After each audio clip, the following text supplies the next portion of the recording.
కోతెంతో విస్తారమాయని, కోతకు పనివారు కొదువాయని.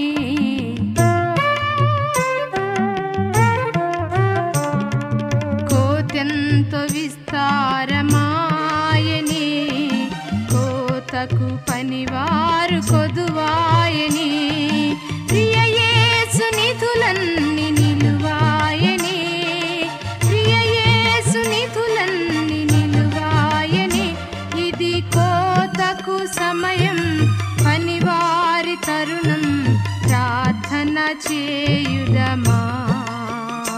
ఇది కోతకు సమయం, పనివారి తరుణం, ప్రార్థన చేయుదమా.